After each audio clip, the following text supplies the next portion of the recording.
on, step into my office and let's get you going.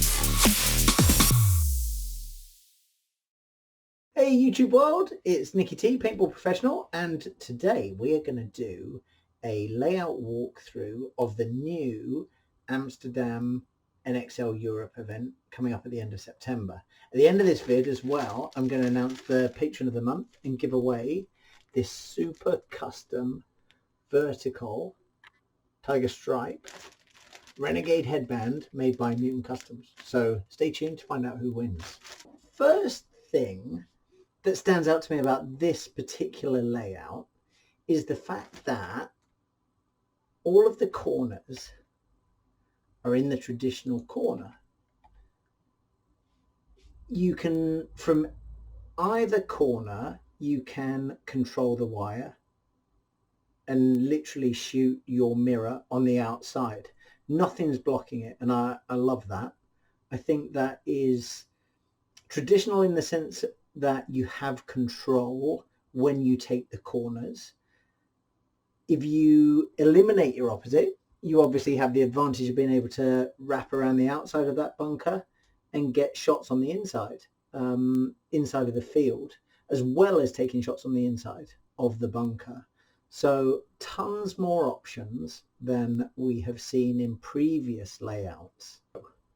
Start gate to start gate, you've got decent visibility. You've got the best visibility on the snake side to shoot someone off the bat.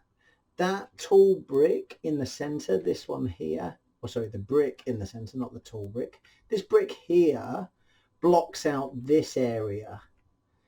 So kind of wedge, stand-up can, and let me just turn this little thing off. Wedge, stand-up can, and small temple at the back. Why are we going up? I don't know. Let's see. Oh goodness.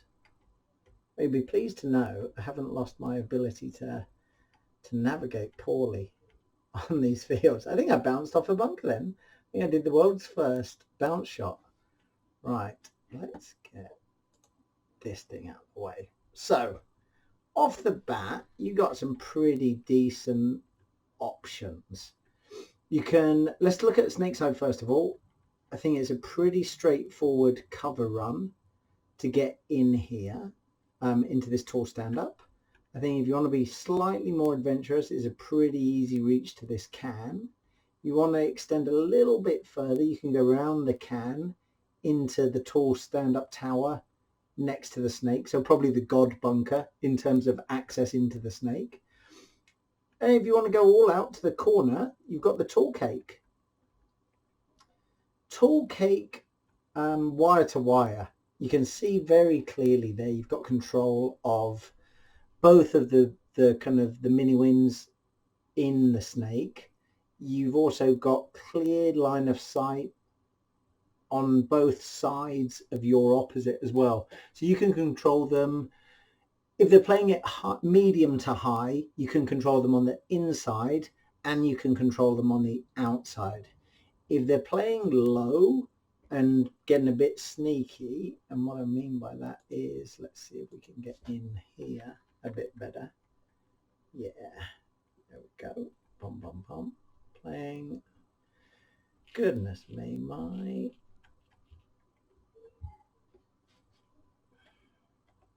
Here we go. This is what I mean. Apologies for my poor navigation there. So if you're playing low, so crouching, you can go a little bit covert ops, and I quite like that. What I really like though is if you decide, hey, I'm going to take a risk and start to go fishing, if you shoot over the knuckles in that snake, you'll probably catch players who are playing low on the inside and not really keeping track of what their opponent's doing. So there's good options there, really good options. I think that this corner bunker really suits a smart player, and you know, it doesn't have to be your fastest player, but I think this is one of the positions on this particular layout that's going to demand a switched on player. somebody who can think on their feet, somebody who can react quickly, someone who can recognize this is where their weakness is in this point and really start to exploit it. So I think we're going to see some great play come out of this corner bunker. If we go up a little bit here and give you a wider view, you can see the bunkers that actually can try and control this corner. So obviously the mirror to it. You got the stand-up tower on the inside. The cam inside the tower has a bit of a look, as does the other stand-up tower. Let's see if we can get you a more appropriate angle of what comes across. So that central stand-up tower is one of the best guys for cutting off the forward move out of the corner. It's not a gimme by any stretch of the imagination, especially if this corner player goes wide towards the outside of the snake and then angles their run in so that knuckle one of the snake, that first cake, kind of keeps them blind. When they do choose to move out of here, let's see what they've got. So really it's getting past this little gap here. Once you're there, you've got a much more protected approach, albeit with the caveat that D side has an opportunity. Can they react fast enough? That's really down to who you're playing and how you're playing as well. When you're in this snake 1 has D side shots pretty early. What does it have over here? Also has a shot on that tall tower, but with the height advantage, that's hard work in my opinion to get that shot consistently. This snake 2 knuckle, this is where I think you can really do some work and catch players who are just absorbed in fighting what's in front of them rather than what's across field and available to them. You're protected from the wedge, which is great, but you also have that back corner on the Dorito side available to kill. And I think this is where you're going to see quite a lot of kills come early doors, in the sense of D side corner player unaware of what's happened in the snake, in that, you know, an opposing player's got in there and is ready to go to work. Coming round this knuckle, let's get a better view of, okay, so that's the wire. So you've got to put in the other knuckle and you've got to be mindful of the back corner.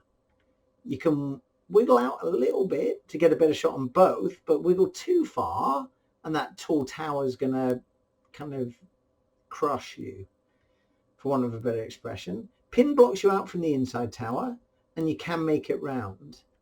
There's also an opportunity to go inside that knuckle on the actual layout.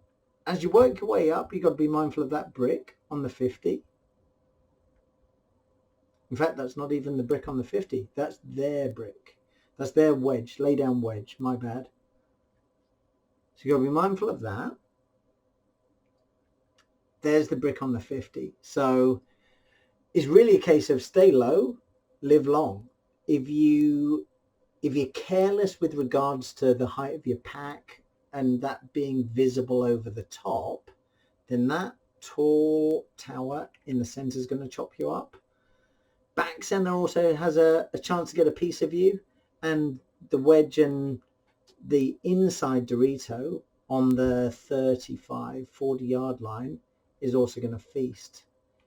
Snake 3's a bit of a kind of a cop out, as Snake 4 is so accessible.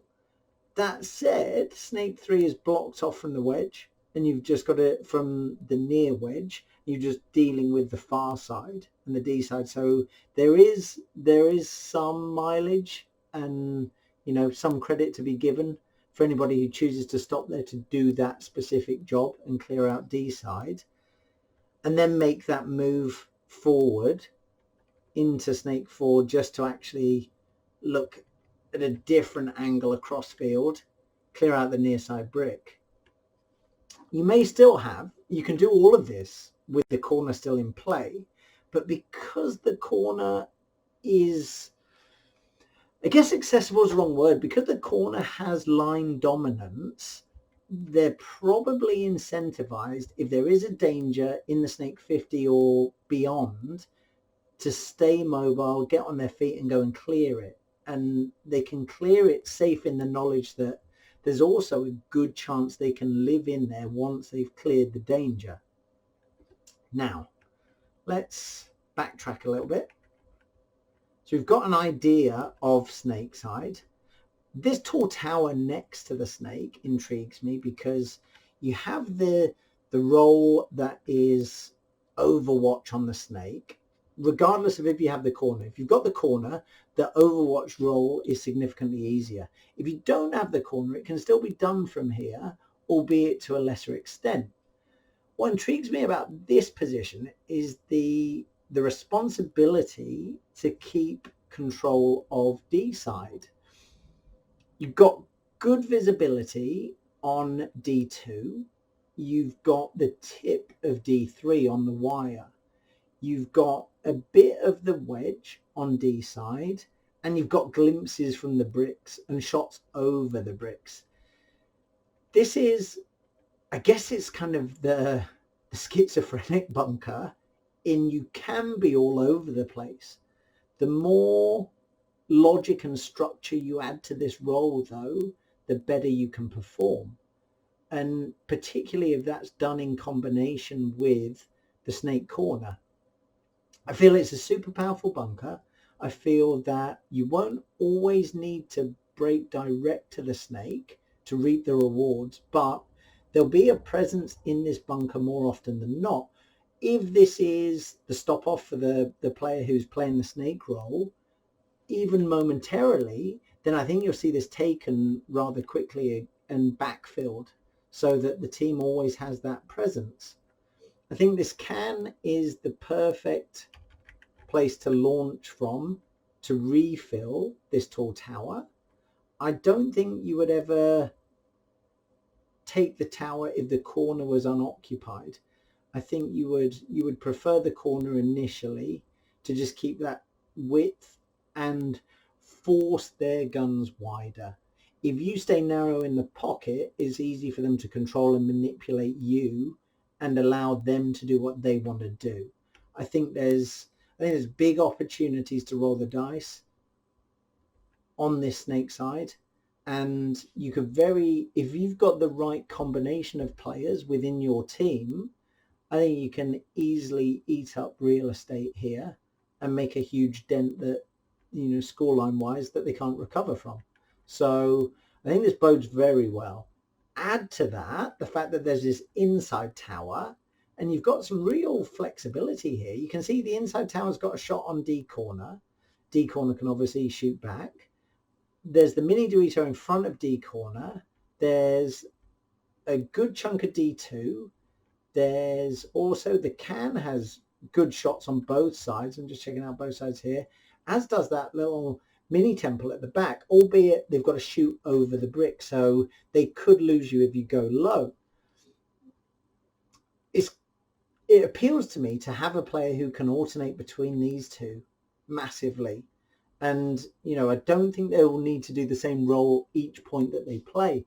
I think some points you'll favour doing a job from this central stand-up, over the top, controlling the can, killing D-side corner, for example, keeping control of D2 forward. Other points, you may go here, control the centre, kill that central temple early, control the snake, get players into the snake, keep overwatch of the snake, and then bump up into the wedge and play what's in front of you. The huge thing here is being able to play what's in front of you. This is, domestically a field that will suit the more spontaneous players.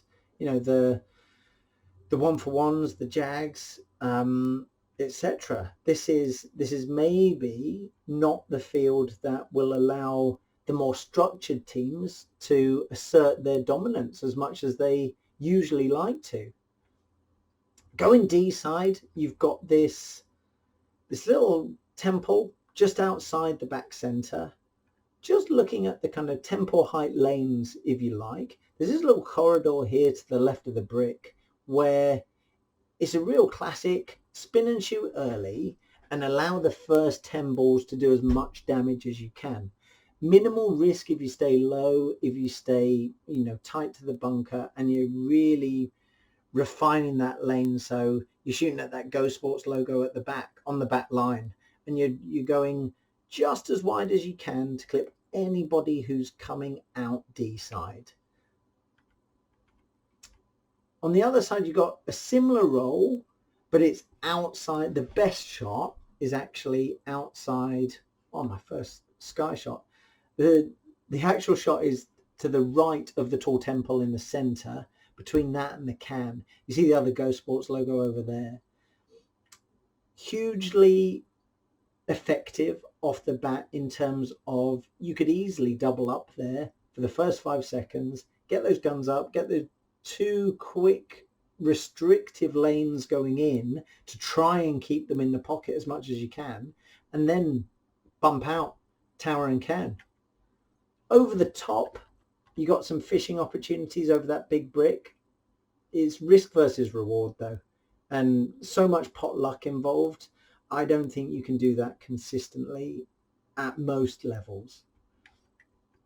Coming out D side, you've got to run up to the can where you can control the wedge on the snake side. You can also put paint into that further out tower and just try and, stem the flow of bodies towards the snake, if that's what you feel is the most productive for you. You've got this little, in fact, before we go to that little Dorito, if you look D side from the can, yes, there's a big window where you can try and contain and kill the corner. You can also try and get paint on the tall cake on the back line as well, between your opposite and the next Dorito. I feel if you can make the can off the bat, it's pretty easy to stay low and get into this Dorito. Once you're in here, it's a scooch to the wing. It's a scooch out to the 50 on the D side. The danger in this area of the field, though, is that quick break from your opponent into the snake. And you can see already, snake 1's got good shots on you. Snake 2, not so much because you're hidden by the pin. But snake 1 feasting on unaware players is really where the danger lies in this particular area of the field. Let's just backtrack a little. And we've got this tall cake. Quick look over it and you can see there's a decent corridor if you can shoot over the brick. If you choose to shoot over the brick though, from over the top of this tall cake, a lot of bad guys can see you, and there's the potential for you to just flag your position to them and get caught snoozing. Even that tall tower on the snake side could drop paint over the can and just kill you without you even knowing they were looking your way. So it's a pretty ugly way to die when there's so many better options on this field. I think you got to be smart. You got to be patient if you're playing this tall cake. And when the time's right and you want to go forward, there's plenty of options. I like the fact that the little small Dorito here acts as a great little stop off to get into the next one. And if they miss you go into the small one, there's probably nothing stopping you going to the big one in front of it. Where this side really gets interesting is this D-side corner temple. And you can see the control that you've got of the wire. If we just go up a bit, you got good shots all the way down the D side. So you've got 4 big Doritos in the line. You got the mini wall at the 50 that's kind of T-boned into a brick to make that 50 complex. And you've got your opposite. This is one of those must-have bunkers. Great having an assertive D-side front player who can really do work on this layout and who's taking kills and who's making moves and really putting it on them. But as and when they die, this is where the control comes. Aside from the fact that you've got great awareness and great options down the wire, look at those shots that you've got on the inside as well. You've got the can, you've got that temple on the back line just outside the back center, you've got the wedge over that mini wall, you've got the inside temple, you've got blind shots on the big temple. What kills you from the snake is the danger, and the answer to that is snake 2. Snake 1 could kill you, but you got to be pretty sloppy and they've got to be pretty lucky. The snake 2 from that mini wall, that's the real danger. Obviously snake 4 can shoot as well. If they're in snake 4, you know, that's a tough gig. If you're dying from snake 2 because you're unaware, then that's on you for not playing it tight enough, because there's room to live here. And this is the important thing. There's great opportunities to do what you want to do. Let's assume you get in there. Let's assume everything's going to plan. You're living on the inside, from the inside, and you're controlling the wire. As and when you want to move, your moves are on into Dorito 2 down the tape. And it's only really that super tall temple just to the D side of that central brick that has a great shot on you. This central brick, mind you, the central brick on the 50, it's, if they take that off the bat, they have to commit to one side or the other. Having the awareness that they're not controlling D side and timing your move then is going to be paramount to successfully moving up this field. Because if they are residing in that central 50 and you're in this D2, yes, you got a great shot on them.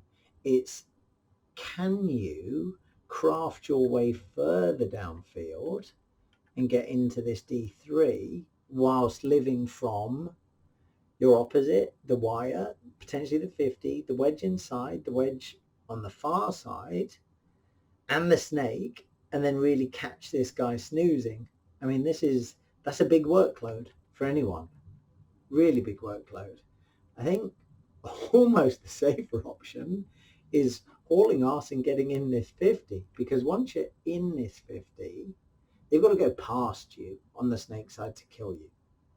They've got to come to your lay down wedge on your 40 to kill you. Well, to get a shot on you.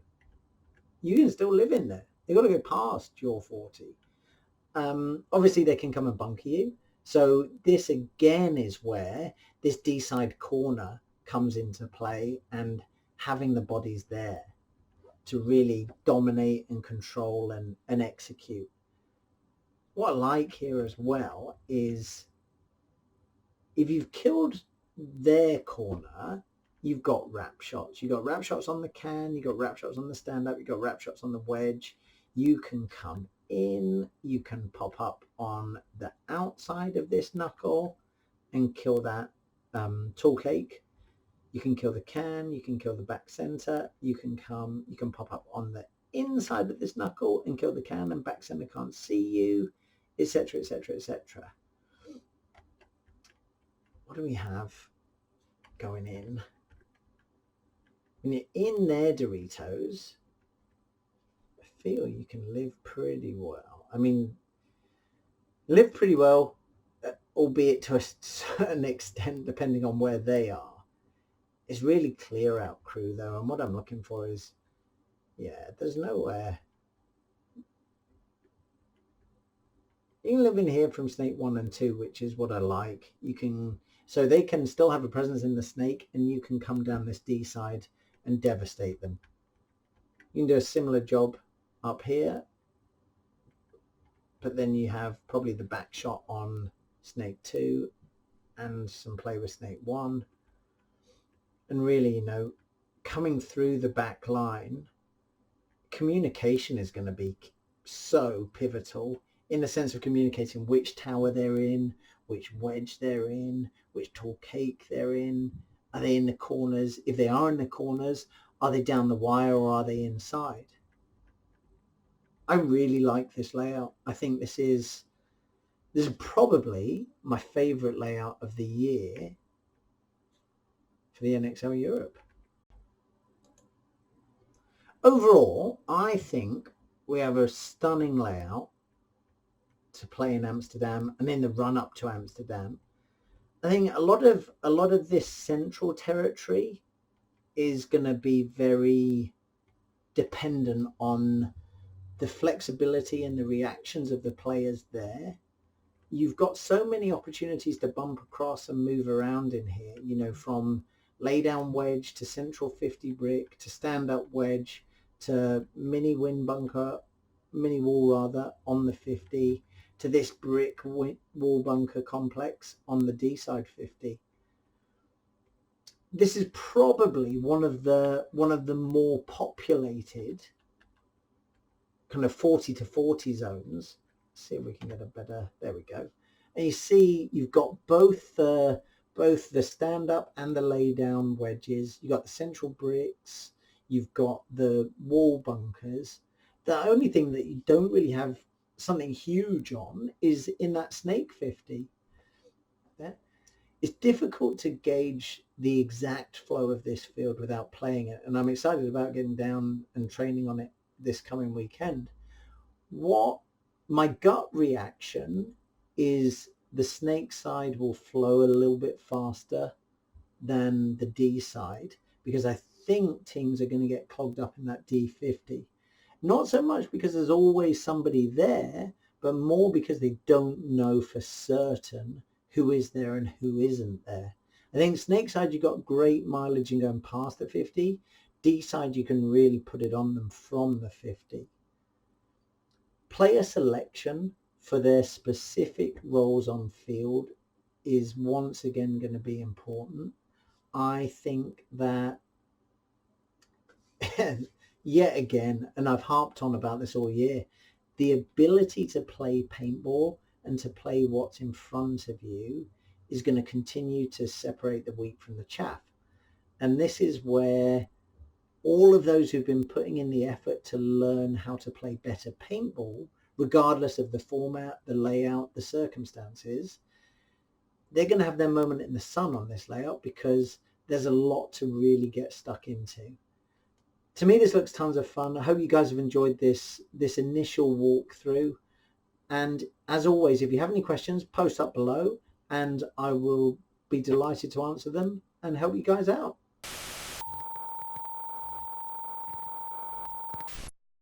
Before you guys all escape, the winner of this custom Renegade Camo Tiger Stripe headband made by Mutant Customs is Bradley Dunn.